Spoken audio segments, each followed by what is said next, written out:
كلمتين وبس. النهاردة هنتكلم على حاجة بسيطة لكنها أساسية في أي زواج ناجح، وهو فن الإنصات.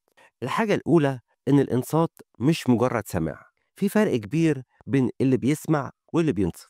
اللي بيسمع ودانه شغالة، لكن ممكن تلاقي عينه في الموبايل أو سرحان بعيد. اللي بينصت عيناه على اللي بيتكلم، قلبه مفتوح قبل ودانه، بيشارك المتحدث مشاعره وبيسمع بكل اهتمام.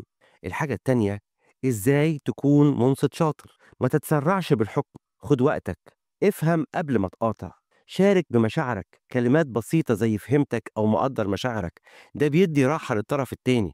كمان سيب مساحة للتنفس، ما تقاطعش الحديث، خلي شريكك يقول كل اللي جواه من غير تردد.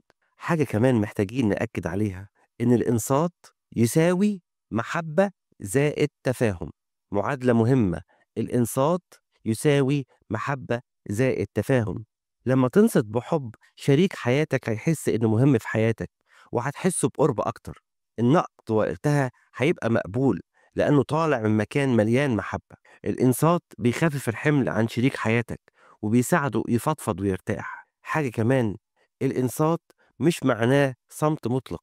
الصمت تماما ممكن يتفهم كأنه إهمال أو تجاهل. شارك في الحوار بشكل بسيط، كلمة أنا فاهمك أو إيماءة بالرأس تبين اهتمامك. خليك داعم ومهتم. آخر حاجة، الإنصات في الحياة الزوجية. الحياة مليانة مشاكل، وكل طرف محتاج يفضفض للتاني.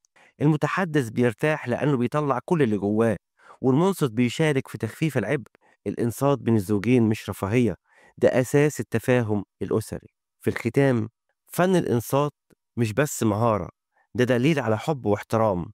اتعلمه وطبقه عشان تخلي زواجك أحلى. كلمتين وبس، إعداد وتقديم صموئيل القمص، ماجستير مشهورة من جامعة هولي صوفيا.